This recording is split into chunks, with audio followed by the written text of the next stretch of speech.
இழந்த நம்மளோட ஹாஸ்பிட்டல்ல நான் மீட் எடுக்கிறேன்ப்பா. என் அம்மாவுடைய போட்டோவை நான் மறுபடியும் அங்க மாட்டுதான் போறேன்.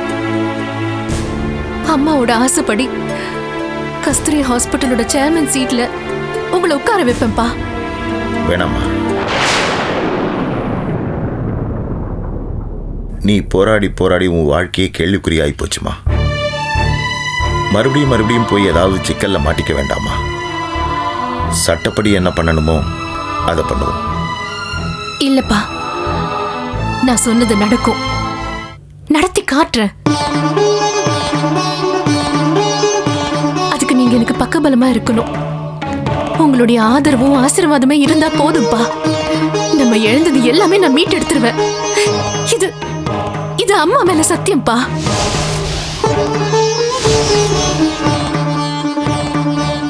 இதெல்லாம் நடக்கணும் தாமா ஆசை. நடக்குமாமா? நான் பண்ணி காமிக்கிறேன்ப்பா.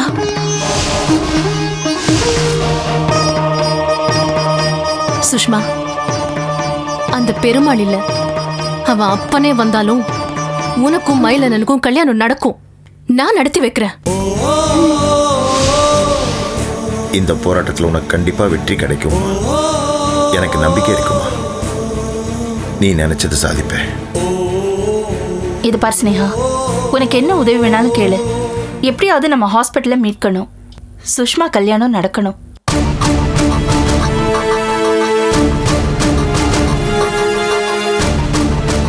அப்பா, நீங்க மட்டும் எனக்கு பக்கபலமா இருங்கப்பா. அது போதும்.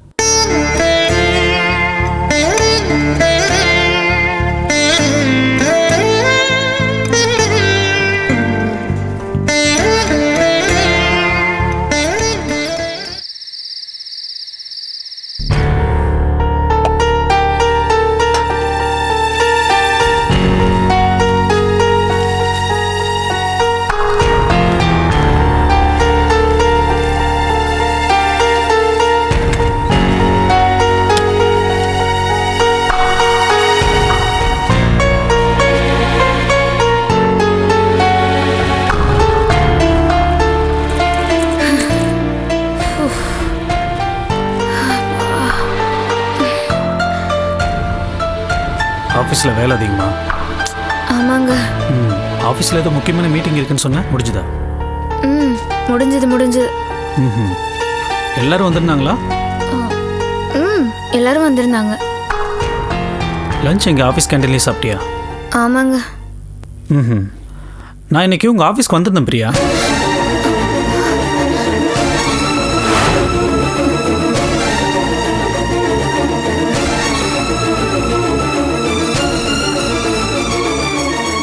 ஆஃபீஸ்க்கு வந்தீங்களா? ஆமாம், வந்திருந்தேன். யாரை பார்த்தீங்க? என்ன சொன்னாங்க? நீ இன்னைக்கு லீவுன்னு சொன்னாங்க. யாரோ அருணாமே, அவருக்கு இன்னைக்கு பர்த்டே பார்ட்டி கலந்துக்கு போயிருக்கிறதா சொன்னாங்க.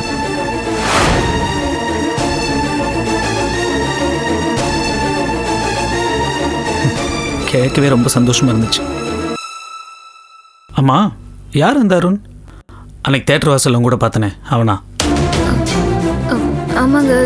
பர்த்டே பார்ட்டிக்கே போகலன்னு போய் சொல்ல போறியா? உங்ககிட்ட சொல்லாம போனது தப்புதாங்க. ஆனா அவங்களோட அம்மாவே ஃபோன் பண்ணி இன்வைட் பண்ணாங்க. என்னால அவாய்ட் பண்ண முடியல. கட்டின புருஷன் வெளியே கூப்பிட்டா வேலை இருக்குன்னு சொல்லி போய் சொல்ல தெரியுதுல்ல?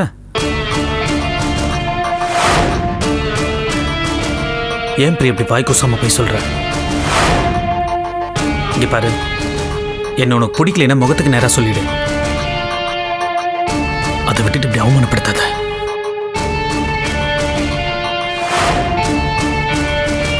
நீங்க எதுக்கு ஆஃபீஸ் போனீங்க? நீ போய் சொன்னதெல்லாம் தப்பு இல்லை, நான் ஆஃபீஸ் போனதுதான் தப்பு, அதானே? இல்லைங்க, அது...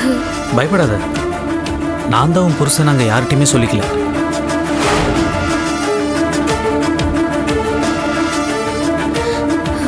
புருஷனுக்கு தெரியாமல் பர்த்டே பார்ட்டிக்கு போயிருக்காளன்னு யாரும் உன்னை தப்பாக நினைக்கக்கூடாதுல்ல. அதான் யார்கிட்டையும் சொல்லிக்கல.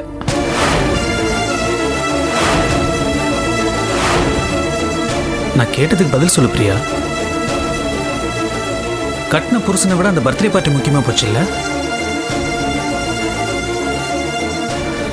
கட்டின புருஷன்கிட்ட போய் சொல்லிட்டு போற அளவுக்கு உனக்கு அவன் முக்கியமா போயிட்டானா? இங்க பாருங்க, நான் ஒன்றும் ஆஃபீஸ்க்கு லீவ் போட்டுட்டு யார் கூடயும் ஊர் சுத்த போலங்க. அவங்களோட அம்மா கூப்பிட்டாங்களேன்னு வீட்டுக்கு தானே போனேன். நீ போனதை நான் தப்புன்னு சொல்லல, ஆனா பொய் சொல்லிட்டு போக வேண்டிய அவசியம் என்ன வந்துச்சு? இங்க பாருங்க, உங்ககிட்ட சொல்லிட்டு பெர்மிஷன் கேட்டுட்டு போற அளவுக்கு இது ஒன்றும் அவ்வளோ பெரிய விஷயமே இல்லைங்க. நீ பர்மிஷன்லாம் கேட்க வேணாம், ஆனா உண்மையை சொல்லிட்டு போயிருக்கலாம்ல.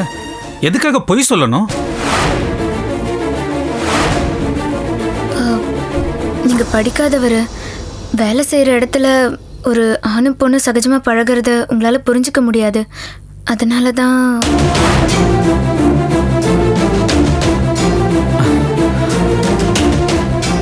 படிக்காதவங்க எல்லாம் முட்டாள், தப்பானவங்க அதானே? நான் அப்படி சொல்லலைங்க. நீ சொன்னதுக்கு அதுதான் அர்த்தம்.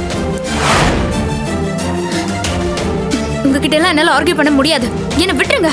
சும்மா சமாளிக்காத. நீ மடியில கண்ணல என்ன எதுக்கு நீ போய் சொல்ற? ஆமா, போய் சொன்னா அதுக்கு என்ன? இப்போ ஏதோ கொலகுத்தம் பண்ண மாதிரி இப்படி கத்துறீங்க. என்ன வேணா உன் இஷ்டத்துக்கு நீ பண்ணுவ, நான் எதுமே கேள்வி கேட்க கூடாதா? ஆமா, கேட்க கூடாதுதான். அப்புறம் எதுக்கு நீ புருஷன் நான் ஒருத்தன் இங்க இருக்கேன்? எனக்குன்னு ஒரு வாழ்க்கை, எனக்குன்னு ஒரு விருப்பம் இருக்குங்க. அதுல நீங்க தலையிடாதீங்க. என்னடி வாய் ரொம்ப நீளுது? ஆமாங்க, நான் மறுபடியும் சொல்றேன், எனக்குன்னு ஒரு வாழ்க்கை இருக்கு, விருப்பம் இருக்கு. அதுல நீங்க தலையிடாதீங்க. என்னடி விட்டா பேசிட்டே போற? கொன்னுடுவேன்.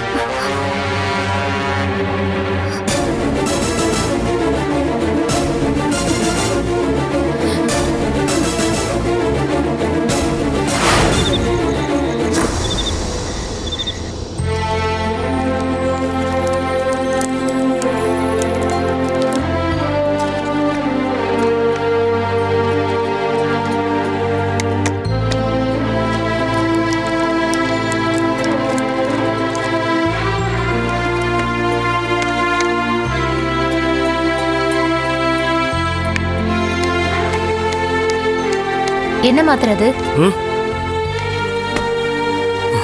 Sleeping dose. எப்பையில இருந்து உங்களுக்கு இந்த பழக்கம்? கொஞ்ச நாளாக தூக்கம் வர மாட்டேங்குது. டாக்டர் கன்சல்ட் பண்ணிட்டு தான் சாப்பிட்றேன். டாக்டர் கிட்ட போனீங்களா? என்கிட்ட நீங்க சொல்லவே இல்லை. இதில் சொல்கிறதுக்கு என்ன இருக்குது? நைட்டு ஃபுல்லாக தூக்கம் வர மாட்டேங்குது. பேங்க்கு போனால் தூக்கமாக வருது. அதான் டாக்டரை போய் பார்த்தேன். அவர் தான் கொஞ்ச நாளைக்கு ஸ்லீப்பிங் டோஸ் எடுத்துக்க சொன்னார். சரியா தூக்கம் வர மாட்டேங்குதா? அப்படி என்னதாங்க பிரச்சனை உங்களுக்கு? ஏன் என்கிட்ட சொல்லக்கூடாதா? பிரச்சனை எல்லாம் ஒன்றும் இல்லை, பேசாம போய் படு. ரொம்ப நாளாவே என்கிட்ட எதையோ மறைச்சிட்டு இருக்கீங்க.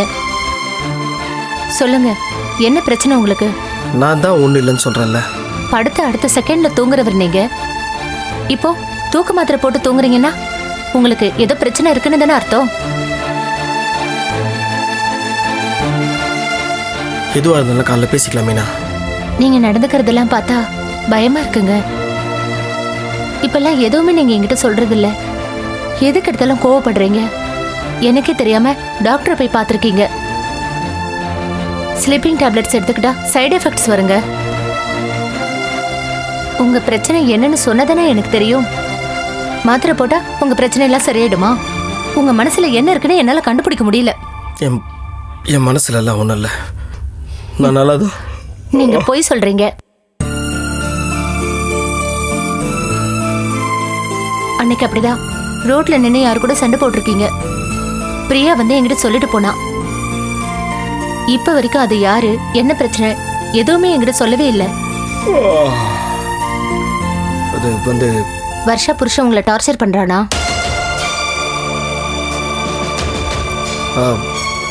அதெல்லாம் ஒன்றும் இல்லை.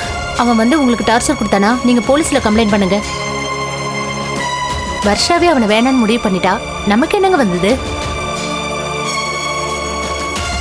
கல்யாணம் ஆன புதுசுல நீங்க என் மேல பிரியமா இருப்பீங்க. ஒரு நாள் கூட என்ன அம்மா வீட்டுல விட மாட்டீங்க. தூக்கம் வரும்போது கூட என் மேல கை போட்டுக்கிட்டு தான் தூங்குவீங்க. ஆனா கொஞ்ச நாளா இப்ப எல்லாமே மாறி போச்சு. நீங்க என்னை விட்டு விலகி போக ஆரம்பிச்சிட்டீங்க. என்கிட்ட குறை இருந்தது, வாசவன் தான்.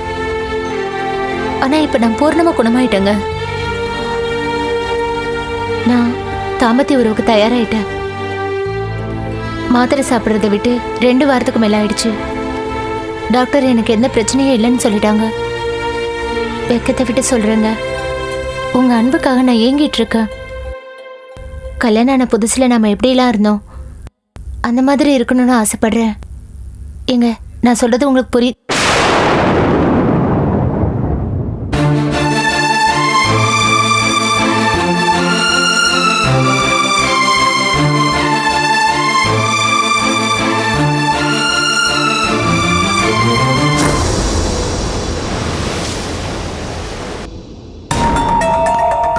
வாமா.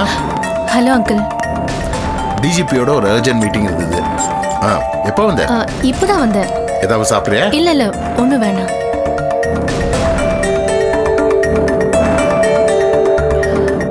அங்கிள், அன்னைக்கு என்னோட சூழ்நிலை அப்படி. அந்த முத்துலட்சுமி கேட்டதும் தாய் பத்திரத்தை எடுத்து கொடுத்துட்டேன். நடந்து போன விஷயத்தை பத்தி பேசி என்னமா ஆக போகுது? முத்துலட்சுமி கிட்ட டாக்குமெண்ட் கொடுக்கும்போது போட்டோ காப்பி எடுத்து வச்சியா? இல்ல, அன்னைக்கு நான் இருந்த பதட்டத்துல எனக்கு எதுவுமே தோணல அங்கிள். என்னம்மா நீ? போட்டோ காப்பி இருந்தா கூட கோர்ட்ல அதை வச்சு ஃபைட் பண்ணலாமா? அங்கிள், அப்போ வேற எதுவுமே பண்ண முடியாதா? முத்துலட்சுமி மேல போலீஸால எந்த ஆக்ஷன் எடுக்க முடியாது. ஹாஸ்பிட்டல் நமக்கு சொந்தங்கிறதுக்கு கையில எந்த ஆதாரமும் இல்லையே. ஆனா முத்துலட்சுமி கிட்ட இருக்கிறது ஃபேக் டாக்குமெண்ட் தானே? அத நீ நானும் சொன்னா செல்லாதுமா. நாம கோர்ட்ல நிரூபிக்கணும். நாம இப்ப கோர்ட்டுக்கு போனா கேஸ் முடியறதுக்கு பல வருஷம் ஆகும். முத்துலட்சுமி அவ பங்குக்கு வாய்தா மேல வாய்தா வாங்கி கேஸ் முடியாம பாத்துப்பா. ஏன் அங்கிள், கோர்ட்டுக்கெல்லாம் போகாம இந்த பிரச்சனையை தீர்க்க முடியாதா? எங்க டிபார்ட்மெண்ட்டுக்கு ஒரு லீகல் அட்வைசர் இருக்காரு. அவர் இப்ப வெளியூர் போயிருக்காரு. அவர் வரட்டும். அவர்கிட்ட ஒப்பீனியன் கேட்டுட்டு நாம என்ன அடுத்த நடவடிக்கை எடுக்கலாம்னு யோசிக்கலாம்.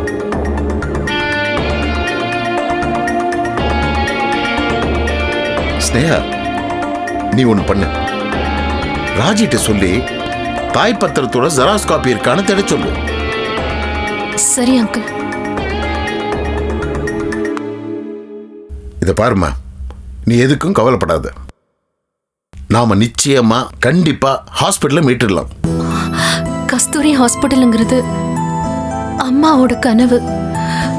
அதை மீட்கிறதுக்கு எவ்வளவு கஷ்டப்பட்டோன்னு உங்களுக்கே நல்லா தெரியும் அங்கிள். ஆனா அப்பாவோட உயிரா ஹாஸ்பிட்டலான்னு வரும்போது எனக்கு அப்பாவோட உயிர் தான் முக்கியம்னு தோணுச்சு. அது என்னோட தப்பு தான். எப்படியாவது இந்த ஹாஸ்பிட்டல்ல மீட் எடுக்கணும் அங்கிள். மறுபடியும் அப்பாவை கொண்டு போய் அங்க உட்கார வைக்கணும். அப்பதான் அம்மாவோட ஆத்ம சாந்தி அடையும். அதுக்காக நான் என் உயிர் கொடுக்க கூட தயாரா தான் இருக்கேன். இந்த பாரு ஸ்னேகா, நான் பாத்துக்கிறேன். ஹாஸ்பிட்டல் கிடைக்கும். நான் வரேன் அங்கிள். சரிம்மா.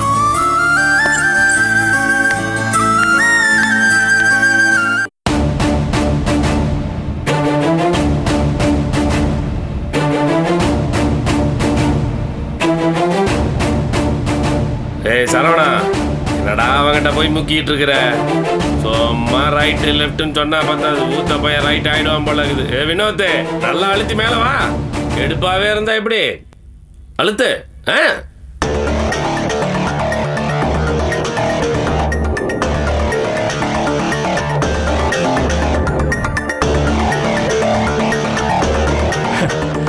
யார் பஜிப்பா? வழக்கம் போல சரவணன் தான். நீ என்ன சொல்ற? எனக்கு என்னமோ வினோத ஜெயிப்பான்னு நினைக்கிறேன். வினோத் ஜெயிப்பான் பந்தயம் என்கிட்ட. எவ்வளோ பந்தயம்? 10,000. ஏய் சரவணா, உன்னை நம்பி நான் 10,000 ரூபாய் பணம் கட்டுறமா? அவனை தோத்தா முட்டியை உடச்சிருவோம் பாரு. உடறா அவங்க ஐயா சாத்ரா தல்றா. அட தல்றாங்க. ஏய் வினோத், கம் ஆன். சரவணா தல்றா.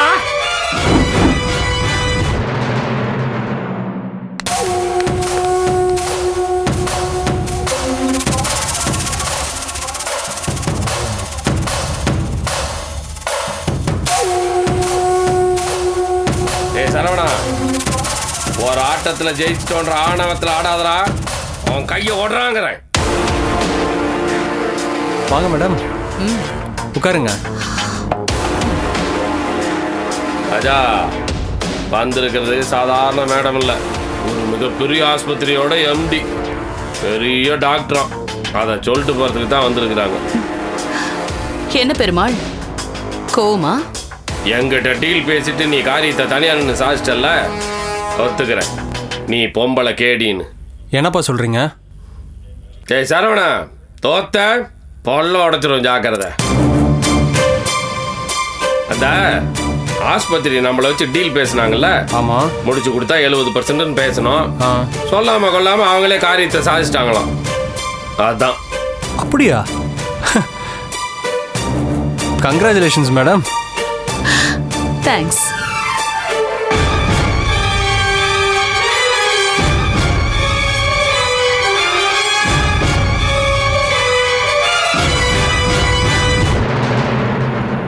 ஸ்னேகா கரு கலைச்ச விஷயம் உனக்கு தெரிஞ்சிருக்குது. அதை நீ என்கிட்ட சொல்லல.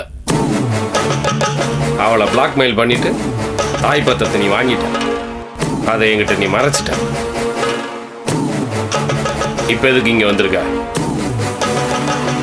கோவப்படாதீங்க பெருமாள். எனக்கு உங்க பவர் என்ன நல்லாவே தெரியும். அதனாலதான் உங்க கூட பார்ட்னர்ஷிப் வச்சுக்கலாம் நான் வந்தேன். ஆனா உங்களுக்கு தான் என் மேல நம்பிக்கையே வரலையே. பிடி கொடுக்காம பேசுறீங்க. அதுக்கு நான் யாருன்னு உங்களுக்கு நிரூபிக்கணும்னு ஆசைப்பட்டேன். நிரூபிச்சிட்டேன்.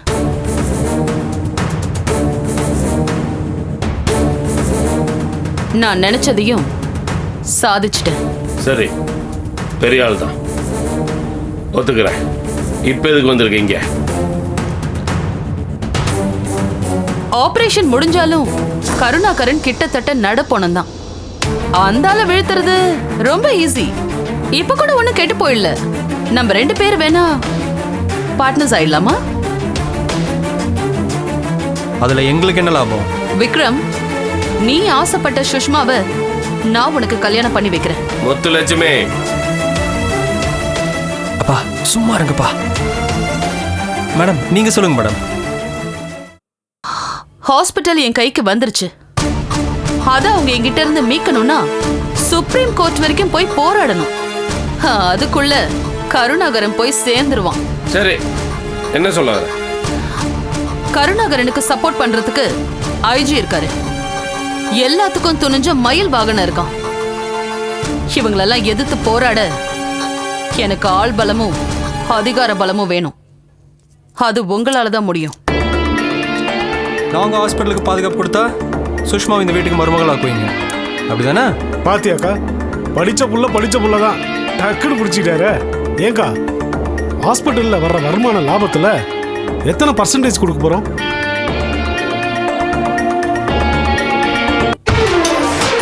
ஹாஸ்பிட்டல் அவங்க நமக்கு மீட்டு கொடுத்தா அவங்களுக்கு 70, நமக்கு 30ன்னு சொன்னாங்க. அதான் இப்ப நாமளே மீட்டுட்டோமே. அதனால நமக்கு 70, அவங்களுக்கு 30%.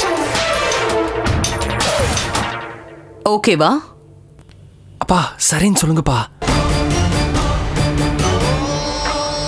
அப்பா ஓகேன்னு சொல்லுங்கப்பா.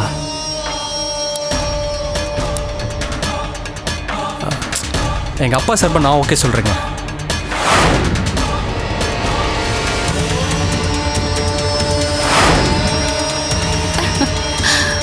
ரொம்ப சந்தோஷம்.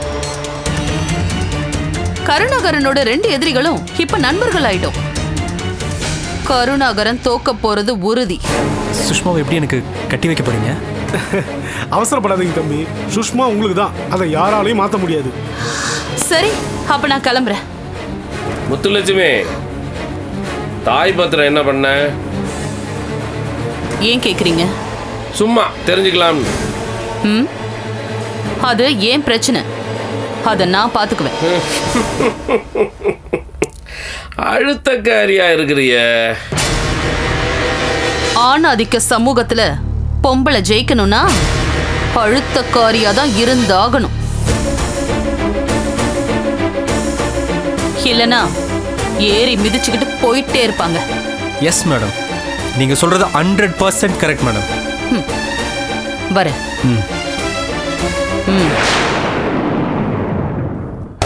அப்பா இதுக்கு தான் நான் அன்னைக்கே சொன்னேன், இந்த மாதிரி தடி பசங்களை கூட வச்சுக்கிறது வேஸ்ட்டு. இந்த மாதிரி படித்த ஒயிட் கலர் கிரிமினல்ஸ் கூடவே இருக்கணும். அப்டேட் பண்ணிக்கங்கப்பா, இல்லைன்னா அவுடேட் ஆயிடுவீங்க.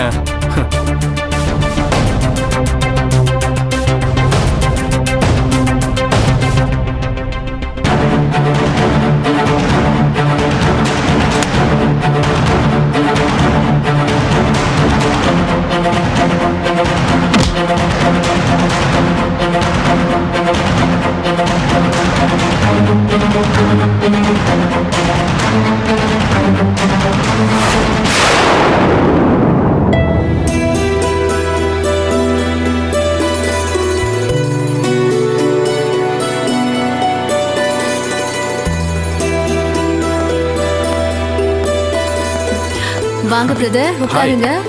நல்லா இருக்கீங்களா? நீங்க எப்படி நல்லா இருக்கீங்க? இருக்கேன். இந்தாங்க. தேங்க்ஸ். ரெண்டு பேரும் தனியா தான் பேசணும்னா சொல்லுங்க, நான் கிளம்புறேன். ஸ்னேகா ஒரு நிமிஷம், நான் உங்க கூட தான் பேசணும். என்ன விஷயம்னு சொல்லுங்க. ஏன் சுஷ்மா கூட பேச மாட்டீங்களா? நீங்க கூப்பிட்டதுனால வந்தேன். இவங்க வந்திருக்காங்கன்னு தெரிஞ்சிருந்தா வந்திருக்கவே மாட்டேன். அப்படி என்ன கோவம்? கேளுங்கக்கா. என்ன கோவமா? அம்மா அக்கா வீடேறி போனா இவங்க என்ன பேசியிருக்காங்க தெரியுமா? ஆமாக்கா, நான் பேசினேன். இந்த கல்யாணத்துல இஷ்டம் இல்லைன்னு சொன்னேன். அவங்க ஒவ்வொரு தடவையும் வீட்டுக்கு வந்து என்னையும் அம்மாவே அசிங்க அசிங்கமா பேசுவாங்க. கல்யாணம் நடக்காதுன்னு சொல்லுவாங்க, நான் பொறுத்துட்டு இருக்கணும். அதான் இந்த தடவை நானே முந்திக்கிட்டு கல்யாணம் நடக்காது, கிளம்புங்கன்னு சொல்லிட்டேன். அக்கா சொல்லுங்க, இதுல என்ன தப்பு இருக்கு? இதான் இந்த அவசர புத்தி தான் எல்லாத்துக்கும் காரணம். அவங்க எதுக்கு வந்திருக்காங்கன்னே தெரியாம பேசியிருக்காங்க. அவங்கள ஒரு வார்த்தை கூட பேச விடாம இவங்க பாட்டுக்கு பேசிட்டே இருந்திருக்காங்க. அப்போ அவங்க கல்யாணம் வேண்டான்னு சொல்ல வர்றியா?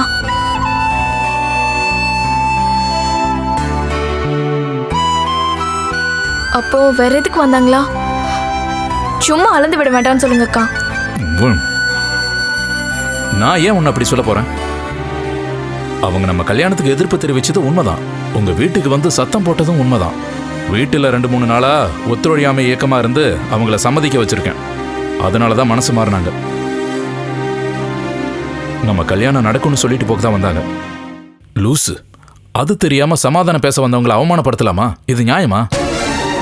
சொல்லு. அப்படின்னா உங்க வீட்ல கல்யாணத்துக்கு சம்மதிச்சிட்டாங்களா? சம்மதிச்சிட்டாங்க சிஸ்டர். ஆனா இவ கத்தனதுனால மறுபடியும் முகத்தை தூக்கி வச்சுக்கிட்டாங்க.